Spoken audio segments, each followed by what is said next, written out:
कितने डॉलर का? ना ही अभागा मनुष्य हो। सुबह 3 बजे से 6 बजे उठकर ब्रह्म मुहूर्त में कर दो यह काम, जो चाहोगे वह मिलेगा। एक समय की बात है, माता पार्वती ने भगवान शिव से पूछा, स्वामी, मैंने देखा है कि चाहे कितना ही अभागा मनुष्य हो, अगर वह सुबह के समय ब्रह्म मुहूर्त में उठता है तो वह बहुत सुखी रहता है। ऐसा क्यों है? मुझे ब्रह्म मुहूर्त का रहस्य बताइए। तब भगवान शिव ने कहा, हे देवी, मैं आपको इस प्रश्न का उत्तर एक कथा के माध्यम से बताऊंगा। कृपया आप इस कथा को ध्यान पूर्वक सुनना, और जो भी मनुष्य इस कथा को पूरा सुनेगा वह कभी भी इस अवसर को अपने हाथ से जाने नहीं देगा। ब्रह्म मुहूर्त का रहस्य जानकर पूरा जीवन बदल जाएगा। भगवान शिव कथा को सुनाना प्रारंभ करते हैं और माता पार्वती से कहते हैं, बहुत समय पहले की बात है, काशी में दीनू नाम का एक लड़का रहता था। वह लड़का बहुत ही अच्छा था, लेकिन एक गलत आदत थी, वह देर तक सोता रहता था। सुबह उसे जगाने के लिए घर वाले कई प्रयास करते थे, परंतु वह रोजाना सुबह देर तक उठता था। वह लड़का कभी भी 9 बजे से पहले नहीं उठता था। जब वह बालक था, तब परिवार वालों ने सोचा कि जब यह बड़ा हो जाएगा तो इसकी आदत में सुधार हो जाएगी। परंतु वह लड़का जैसे जैसे बड़ा होता गया, उसकी यह आदत और भी ज्यादा गहरी होती चली गई। दुनिया इधर से उधर हो सकती थी, लेकिन वह लड़का कभी भी जल्दी नहीं उठ पाता था। उसके पिता उसकी इस आदत से बहुत ज्यादा परेशान रहने लगा था। उस लड़के को ढेरों नकारात्मक शक्तियों ने घेर लिया था। वह सभी को पलट कर जवाब देता था और दिन भर उदास रहता था। इसका असर उसके स्वास्थ्य पर भी पड़ रहा था। जब उस लड़के को यह पता लगा कि उसके सारे मित्र सफलता को प्राप्त कर चुके हैं, तब वह और भी ज्यादा चिंतित हो गया और ईश्वर को कोसने लगा। वह बार बार यही कहता था कि मेरी किस्मत ही खराब है। परंतु उसके पिता अच्छी तरह से जानते थे कि उस लड़के के असफल होने के पीछे क्या कारण है। भगवान शिव ने कहा, हे देवी, फिर एक दिन की बात है, उसके पिता को किसी सन्यासी के बारे में पता चला। उसने तुरंत अपने बेटे की समस्या को लेकर उस सन्यासी के पास जाने का निर्णय लिया। सन्यासी को बेटे की आदतों के बारे में बताया और सन्यासी ने कहा कि कल आप अपने बेटे को इस आश्रम में आने को कहिए। फिर उस लड़के का पिता अपने घर की ओर चला गया। उसे पता था कि अगर वह सीधे तरीके से अपने बेटे को सन्यासी से मिलने के लिए कहेगा तो वह कभी तैयार नहीं होगा। उसने अपने बेटे को अपने पास बुलाया और कहा, तुम्हारे सारे मित्र जीवन में सफलता प्राप्त कर चुके हैं, क्या तुम सफल नहीं होना चाहते हो? लड़के ने उत्तर दिया कि जरूर पिताजी, परंतु जब भी मैं अपने मित्रों से उनकी सफलता का रहस्य पूछता हूँ तो वह मुझे कुछ नहीं बताते हैं। भगवान शिव ने कहा, हे देवी। फिर उसके पिता ने कहा कि मुझे यह रहस्य पता चल गया है कि वह सभी क्यों सफल होते जा रहे हैं। तब उस लड़के ने बड़ी उत्सुकता से पूछा, क्या पता चल गया है पिताजी? कृपया करके आप मुझे बताइए। उसके पिता ने कहा कि कल सुबह तुम्हें एक सन्यासी के आश्रम में जाकर उनसे मिलना है। यदि तुम वहां पर समय से पहुंच गए तो वह सन्यासी तुम्हें ऐसा मंत्र बताएंगे जिससे तुम सफल हो जाओगे। परंतु एक समस्या है। लड़के ने कहा कि पिताजी, मैं कल पूरी रात जागता रहूंगा और सुबह सन्यासी से मिल कर आऊंगा।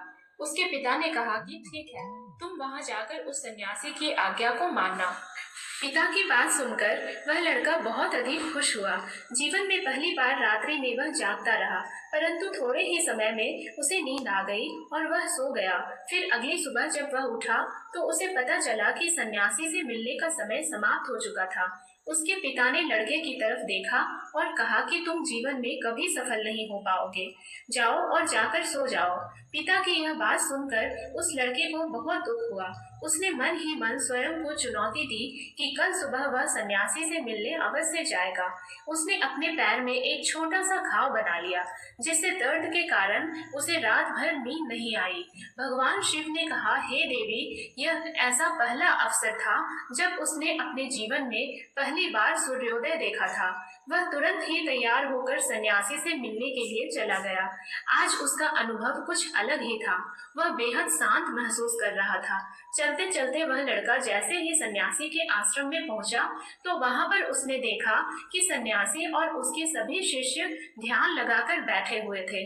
भगवान शिव ने कहा, हे देवी। फिर जब ध्यान का समय समाप्त हुआ तब लड़का उस सन्यासी के पास पहुंचा और उन्हें प्रणाम करते हुए बोला कि आपके पास कोई ऐसा मंत्र है जिससे मैं सफल हो सकता हूँ? कृपया करके मुझे वह मंत्र बताइए। मैं भी अपने मित्रों के समान सफल होना चाहता हूँ और अच्छा जीवन जीना चाहता हूँ। भगवान शिव ने कहा, हे देवी। फिर सन्यासी मुस्कुराए और बोले, अच्छा, तो तुम वही बालक हो। तुम्हारे पिताजी मुझसे मिलने आए थे और उन्होंने तुम्हारे विषय में मुझे सब कुछ बता दिया था। मैं तुम्हें वह मंत्र अवश्य बता देता, परंतु अब लड़के ने जैसे ही परंतु शब्द सुना तो लड़का घबरा गया। उसने पूछा, परंतु क्या गुरुदेव? तब सन्यासी बोला, मैं तुम्हें वह मंत्र बताऊंगा, परंतु अगले 21 दिनों तक तुम्हें मेरी आज्ञा माननी होगी। मैं तुम्हें वह मंत्र 21 दिनों के बाद बताऊंगा। तब तक मैं तुमसे जो भी कार्य कहूंगा तुम्हें वह करना होगा। यदि तुम असफल हुए या कार्य के बीच में तुम्हारा संकल्प टूट गया तो उस मंत्र का असर नहीं होगा। दृढ़ निश्चय के साथ उस लड़के ने कहा कि मुझे आपकी सारी आज्ञा स्वीकार है। मैं अगले 21 दिनों के लिए आपका दास हूँ। आप जो भी कहेंगे मैं वही कार्य करूँगा। मुझे केवल और केवल उस मंत्र के बारे में जानना है। भगवान शिव ने कहा, हे देवी। फिर सन्यासी ने उस लड़के से कहा कि ठीक है, कल से तुम्हारा कार्य शुरू होगा। तुम इसी आश्रम में निवास करोगे। वह लड़का आश्रम में निवास करने के लिए तैयार हो गया।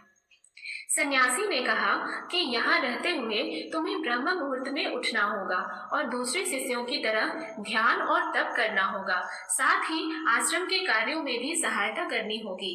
ध्यान रहे, यह संकल्प टूटना नहीं चाहिए। भगवान शिव ने कहा, हे देवी।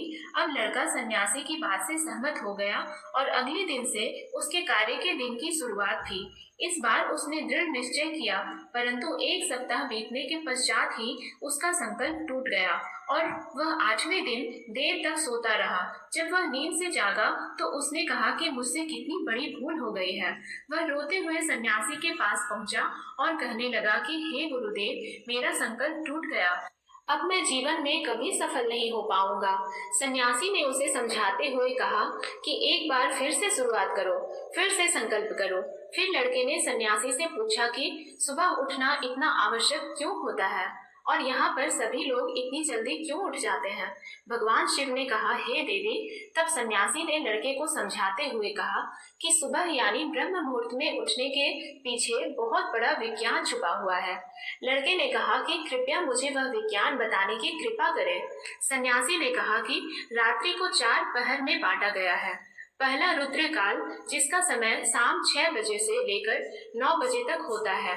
दूसरा राक्षस काल, जिसका समय रात्रि 9 बजे से 12 बजे तक होता है।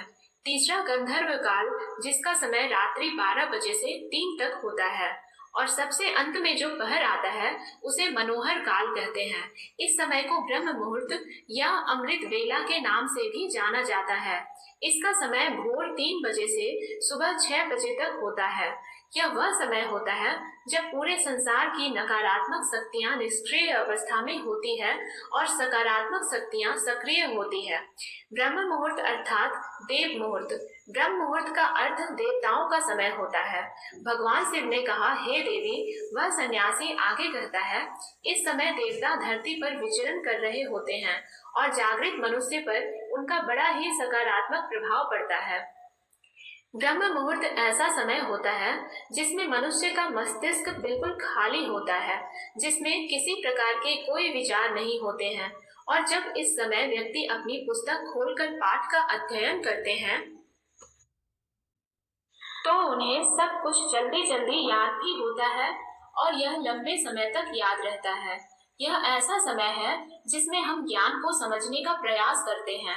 इस कारण आश्रम के सभी शिष्य और संसार में बहुत से ज्ञानी लोग ब्रह्म मुहूर्त में उठ जाते हैं। प्राचीन काल में रोशनी का कोई स्रोत न होने के कारण लोग अपने दिन का समापन सूर्यास्त के साथ और आरंभ सूर्योदय के साथ करते थे। यह एक तरीका है जिससे मानव जीवन प्रकृति के साथ तालमेल बनाकर चलता है। भगवान शिव ने कहा, हे देवी। फिर उस लड़के ने कहा कि ठीक है, मैं कल से अपना संकल्प फिर से शुरू करता हूँ, परंतु ब्रह्म मुहूर्त में उठकर मुझे क्या क्या करना चाहिए? तब सन्यासी ने कहा कि ठीक है, मैं तुम्हें बताता हूँ कि ब्रह्म मुहूर्त में क्या करना चाहिए और कैसे करना चाहिए। सबसे पहले उठकर धरती माता पर पांव रखने से पहले धरती माता को प्रणाम करना चाहिए और अपनी दोनों हथेलियों को देखना चाहिए और ईश्वर को धन्यवाद देना चाहिए कि उन्होंने तुम्हें आज का सूर्योदय देखने का अवसर दिया है। इसके बाद नित्य कर्म और स्नान करने से शरीर की ही नहीं बल्कि मन की शुद्धता भी बढ़ती है। स्नान करने के पश्चात ध्यान की प्रक्रिया होती है। ब्रह्म मुहूर्त में ध्यान की अवधि 21 दिन तक होती है। इस विधि का उपयोग तब किया जाता है जब आप अपनी कोई मनोकामना की पूर्ति चाहते हैं। यह ऐसा समय होता है जब व्यक्ति अपने आज्ञा चक्र को सक्रिय करने पर काम करते हैं। भगवान शिव ने कहा, हे देवी, आगे वह सन्यासी कहता है, आज्ञा चक्र दोनों भौहों के बीच होता है। यह संकल्प का स्थान भी कहा जाता है। अगर इस चक्र पर ध्यान केंद्रित किया जाए और अपनी मनोकामना को बार बार दोहराया जाए तो मात्र 21 दिनों के भीतर वह मनोकामना पूरी हो जाती है। अगर आपके मन में कोई अधूरी मनोकामना है और आप उसे पूरी करना चाहते हैं, तब उसे सबसे पहले उस मनोकामना का स्पष्टीकरण कर लें। आपको क्या चाहिए यह निर्णय अवश्य कर लें। इसके बाद ध्यान की विधि को शुरू करें। ब्रह्म मुहूर्त में स्नान के बाद एक ऐसा स्थान चुनें जहां पर वायु का प्रवेश हो।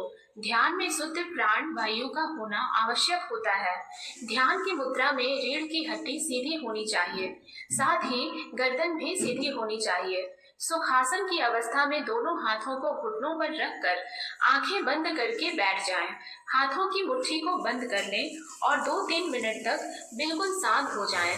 जब आपका शरीर स्थिर हो जाए और श्वास भी शांत हो जाए, तब उसके बाद अपना सारा ध्यान आज्ञा चक्र पर लगाएं। इस दौरान लंबी गहरी सांस लें और सांस को रोक कर रखें। इस समय आप अपनी इच्छा को मन ही मन दोहराएं और अपने मन से इष्ट देव और देवी देवताओं और गुरुजनों का चिंतन करें। भगवान शिव ने कहा, हे देवी, उस सन्यासी ने कहा, जब सांस को रोकना कठिन हो जाए तब धीरे धीरे सांस को बाहर की ओर छोड़ो। सांस को नाक से भरें और मुख से बाहर छोड़ें। इस प्रक्रिया को 3 से 4 बार प्रतिदिन दोहराएं। ऐसा प्रतिदिन करने से आपकी जो मनोकामना है वह अवचेतन मन तक अवश्य पहुंच जाएगी और इच्छा पूर्ति जल्दी ही होगी। आज्ञा चक्र सक्रिय होता है और हमारी आज्ञा को पूरा करता है। सांस को रोक कर रखने के दौरान शरीर में आपातकाल की स्थिति हो जाती है, जिससे कि आप बेकार की बातें सोचने और विचार करने से बचते हैं।